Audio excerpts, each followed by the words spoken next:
जल्दी science activity को कोशिका के बारे में बताएंगे। जशन और शीत जल्दी आओ। और कोशिका के बारे में हम अब तो बिल्कुल शुरुआत की क्लासेस से पढ़ना शुरू कर देते हैं, फर्स्ट सेकंड क्लास में आने शुरू हो जाता है इसका जिक्र, कोशिका है ना। और कोशिका दो प्रकार की हम पढ़ते हैं ज़्यादातर, कौन कौन सी? पादप और जंतु कोशिका। ठीक है, एक बच्चा उधर खड़े हो जाओ, एक वहां चले जाओ। तो ये वाली कोशिका कौन सी है बताओ? बड़ी क्लास ही तो बैठे हो। कौन सी कोशिका है ये? पादप कोशिका है। पेड़ पौधों में ये कोशिका मिलती है। और ये है आपकी जंतु कोशिका, जो हमारे जैसे जीव जंतुओं में मिलती है। ठीक है, चाहे कोई भी छोटे से छोटा जीव हो चाहे बड़ा जीव हो, लगभग कोशिकाएं सब में समान होती हैं।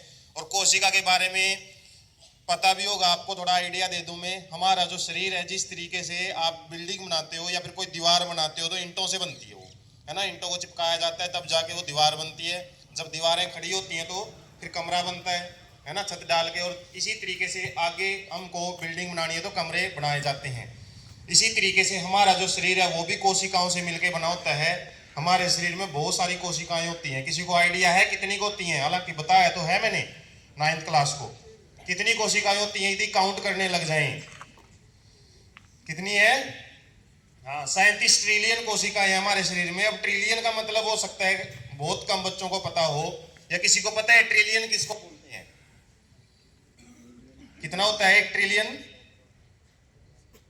1 मिलियन में कितना होता है? 1 मिलियन 10 लाख होता है ना। और 1 बिलियन में 1000 मिलियन होते हैं। या फिर हम नॉर्मल लैंग्वेज में बोल रहे हैं, अपने जो नेशनल सिस्टम ऑफ अकाउंटिंग है, नंबरिंग है, उसमें बोला जाता है 1 बिलियन 1 अरब के बराबर होता है। और ऐसे ही 1 ट्रिलियन की बात करें तो 1 ट्रिलियन 1000 अरब के बराबर होता है। और 37 ट्रिलियन आप काउंट करने बैठ जाना, जिंदगी कम पड़ जाएगी कोशिका गिनने बैठोगे तो। इतनी सारी कोशिकाएं हमारे शरीर में काम करती रहती हैं, लगातार नॉन स्टॉप काम चलता रहता है। ठीक है, ब्रेन में ऐसे ही, दिमाग में अलग कोशिकाएं हैं, किडनी में अलग प्रकार की कोशिकाएं हैं, फेफड़ों में, अमाशय में। सब कोशिकाओं का थोड़ा डिजाइन हो सकता है अलग हो, क्योंकि उनको काम अलग अलग करना पड़ता है। लेकिन इतनी सारी कोशिकाएं हमारे शरीर को मिलके जब वो काम करती हैं तब हमारा शरीर नॉर्मल ढंग से काम करता है। एक भी हिस्से में यदि थोड़ी बहुत ही समस्या हो जाती है तो उसकी वजह से वो शरीर का भाग आपका दर्द करता है, उसके लिए आपको डॉक्टर के पास जाना पड़ता है। कोशिकाएं जब मिलती है तो क्या बनाती है? उत्तक बनाती हैं। ठीक है, जैसे एक स्टूडेंट है, स्टूडेंट के ग्रुप को हम जैसे एक क्लास बोल सकते हैं। जब काफी सारी क्लास जब इकट्ठी होती है, जैसे आप इकट्ठे हुए तो असेंबली बोल सकते हैं हम।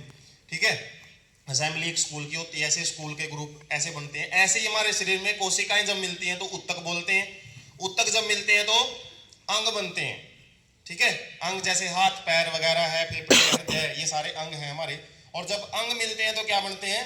अंग तंत्र बनते हैं। जैसे हमने पढ़ा भी था, पाचन तंत्र, श्वसन तंत्र, उत्सर्जन तंत्र, है ना। और जब ये तंत्र मिलते हैं बहुत सारे तो क्या बनता है? हमारा शरीर बनता है।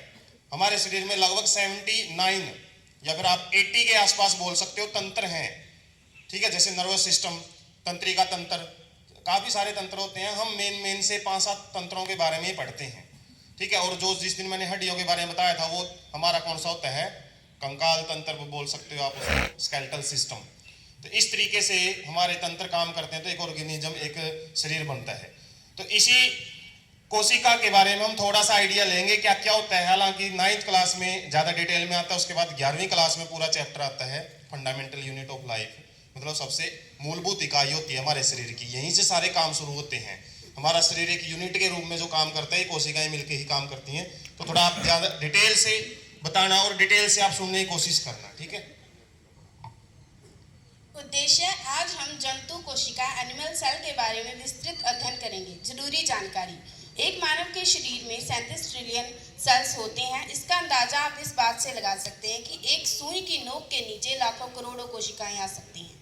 आवश्यक सामग्री, जंतु कोशिका का मॉडल और जंतु कोशिका का चार्ट। क्रियाविधि, प्लाज्मा झिल्ली या कोशिका झिल्ली, यह कोशिका की सबसे बाहरी परत होती है जो कोशिका के घटकों को बाहरी आवरण से अलग करती है।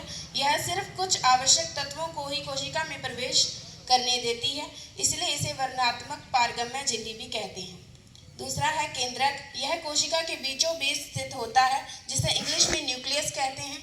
कोशिका का सारा डीएनए केंद्रक में होता है। यह कोशिका के सभी अंगों को नियंत्रित करता है तथा इसे सेल का दिमाग भी कहा जाता है। तो जैसे बताया इन्होंने, कोशिका के बाहर एक बाउंड्री होती है, जैसे अपने स्कूल की बाउंड्री है ना, और स्कूल के अंदर ऐसे हर जगह से एंट्री नहीं हो सकती, एक स्पेशल गेट है, वहीं से एंट्री एग्जिट हो सकता है। इसी तरीके से बाउंड्री में भी हमारे जब कोशिका के अंदर कोई चीज आना है तो स्पेशल जगह से ही एंट्री होती है। और जैसे इन्होंने आगे बताया केंद्रक होता है एक, और केंद्रक क्या है? सेंटर, जहां से सारी की सारी चीजें कंट्रोल होती हैं हमारी कोशिका के। जैसे अपने स्कूल की सारी एक्टिविटी कहां से कंट्रोल होती हैं? कहां से होती हैं? प्रिंसिपल ऑफिस से, है ना, वहीं से सारी कमांड आती हैं। अलग अलग जो भी नोडल बने हुए हैं या फिर डिपार्टमेंट है छोटे टाइप के, जहां से आगे एक्टिविटी करवाई जाती हैं, ठीक है, वो सारी की सारी मेन कहां से होती हैं? हमारे प्रिंसिपल ऑफिस से होती हैं। उसके बाद इसी तरीके से हमारे केंद्रक होता है कोशिका के अंदर, वही कंट्रोल करता है कोशिका से क्या करवाना है, कब करवाना है। अलग अलग कोशिका के अंदर भी जैसे मैंने बताया अलग अलग डिपार्टमेंट होते हैं। कहीं पे बिजली बनती है, बिजली घर जिसको बोलते हैं, किसको बोलते हैं? माइटोकॉन्ड्रिया होता है हमारी कोशिका के अंदर, वहां से बिजली उत्पादन होता है, ऊर्जा पैदा होती है, जिससे कोशिका काम करने के लिए उसको लगातार जितनी भी जरूरत होती है ऊर्जा की वो बनती रहती है। ऐसे ही बहुत सारे छोटे छोटे डिपार्टमेंट होते हैं, कंपार्टमेंट, उन्हीं से मिलके हमारी कोशिका है वो एक यूनिट के रूप में काम करेगी। नेक्स्ट है लाइसोसोम। लाइसोसोम झिल्ली से घिरी एक संरचना होती है जिसमें पाचक एंजाइम होते हैं। लाइसोसोम कोशिका का अवशिष्ट निपटाने वाला तंत्र है। कोशिका के खंडित होने पर लाइसोसोम झिल्ली टूट जाती है तथा इसके एंजाइम कोशिका को पाचित कर जाते हैं, इसलिए इसे आत्मघाती थैली भी कहते हैं। नेक्स्ट है माइटोकॉन्ड्रिया। माइटोकॉन्ड्रिया कोशिका का बिजली घर कहा जाता है। माइटोकॉन्ड्रिया दोहरी झिल्ली से बनी होती है। बाहरी झिल्ली छिद्रित होती है, भीतरी झिल्ली बहुत अधिक वलयित होती है। माइटोकॉन्ड्रिया अपना डीएनए तथा राइबोसोम होते हैं, अतः माइटोकॉन्ड्रिया अपना कुछ प्रोटीन स्वयं बनाते हैं। नेक्स्ट है अंतर्द्रव्य जालिका। अंतर्द्रव्य जालिका झिल्ली युक्त नलिकाओं तथा शीट का बना बहुत बड़ा तंत्र है। अंतर्द्रव्य जालिका दो प्रकार की होती है। पहली खुरदरी अंतर्द्रव्य जालिका, इस पर राइबोसोम लगे हैं जो प्रोटीन का संश्लेषण कर महत्वपूर्ण भूमिका निभाते हैं। दूसरी है चिकनी अंतर्द्रव्य जालिका, यह वसा और हार्मोन उत्पादन में मदद करती है। यह कोशिका में परिवर्तन प्रणाली और प्रोटीन फोल्डिंग में महत्वपूर्ण भूमिका निभाती है। नेक्स्ट है गोल्जी उपकरण। गोल्जी उपकरण एक महत्वपूर्ण अंगक है जो प्रोटीन और लिपिड वसा को संश्लेषित कर छांटकर पैक कर कोशिका के विभिन्न हिस्सों तक पहुंचाता है। इसे पोस्टमैन भी कहते हैं। रोचक तथ्य। प्रश्न 1, यह एक शरीर में 200 से अधिक प्रकार की कोशिकाएं होती हैं। मानव शरीर की सबसे बड़ी कोशिका मादा अंडाणु, जबकि सबसे छोटी कोशिका नर शुक्राणु होता है। एक कोशिका के केंद्र में लगभग 2 मीटर 6 फीट लंबा डीएनए होता है। कोशिका की खोज रॉबर्ट हुक ने 1665 में की। मस्तिष्क और हृदय की कोशिका जीवन भर रहती हैं, लेकिन बाकी सारी कोशिका समय समय पर बदलती रहती है। Thank you. मैपिंग करो आप अच्छे से।